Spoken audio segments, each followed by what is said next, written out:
வயநாட்டில் பசுமை சூழ காட்சியளித்த பூஞ்சேரி மட்டம் கிராமம் ஒரே ஒரு நிலச்சரிவால் இப்பொழுது வரைபடத்தில் இருந்தே மாயமாகி இருக்கிறது. அங்கிருந்த மக்கள் எங்கே? வாழ்வாதாரம் என்னவாகும்? அலசுகிறது இந்த தொகுப்பு.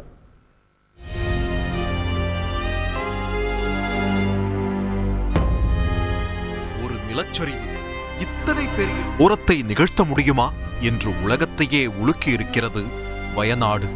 சுற்றுலாவாசிகளின் சொர்க்கபுரியாக இருந்த இடங்கள் எல்லாம் இப்போது மனித சடலங்களுக்கு மத்தியில் பாறைகள் மண் குவியல்களாக காட்சியளிக்கும் கோலத்தை காண முடியவில்லை.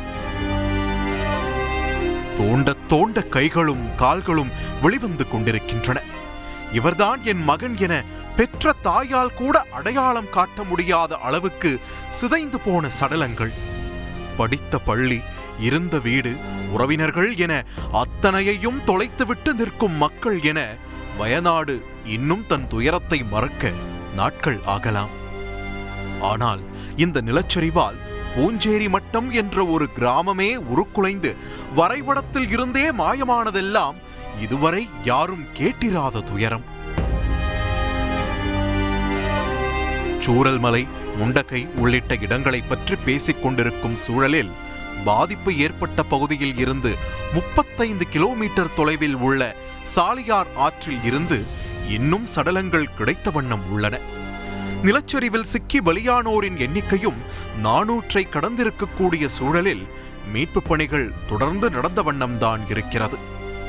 இந்த சூழலில் பூஞ்சேரி மட்டம் என்ற கிராமமே நிலச்சரிவால் தன் தடயத்தை தொலைத்து நிற்பது கேரளாவையே அதிர வைத்திருக்கிறது.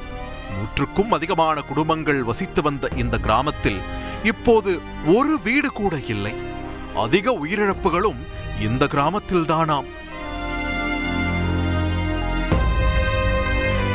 பசுமை போர்த்திய ஒரு இடமாக இருந்த இடத்தில் இப்போது பாறைகளும் கற்கள் குவியலுமாக காட்சி தருகிறது. கிட்டத்தட்ட தனுஷ்கோடி போல தன் தடத்தை தொலைத்துவிட்டு நிற்கிறது பூஞ்சேரி மட்டம் கிராமம். இயற்கையின் கோரத்தால் நடந்திருக்கும் இந்த துயரத்தை தொடர்ந்து பூஞ்சேரி மட்டம் கிராமத்தில் மக்கள் மீண்டும் குடியமர்த்த வாய்ப்பில்லை என்றே தெரிவிக்கப்பட்டுள்ளது. அப்படியென்றால் பூஞ்சேரி மட்டத்தில் இருந்தவர்கள் கதி என்ன? மண்ணுக்குள் புதைந்தவர்கள் எப்போது மீட்கப்படுவார்கள் என்ற அடுத்தடுத்த கேள்விகள் எழுந்த வண்ணம் உள்ளன. இதையெல்லாம் பார்க்கும்போது இப்படி ஒரு துயரம் வேறு எங்கும் எப்போதும் நடக்கவே கூடாது என்றுதான் மனம் வேண்டுகிறது. செய்திகளை உடனுக்குடன் தெரிந்து கொள்ள உடனே சப்ஸ்கிரைப் பண்ணுங்க.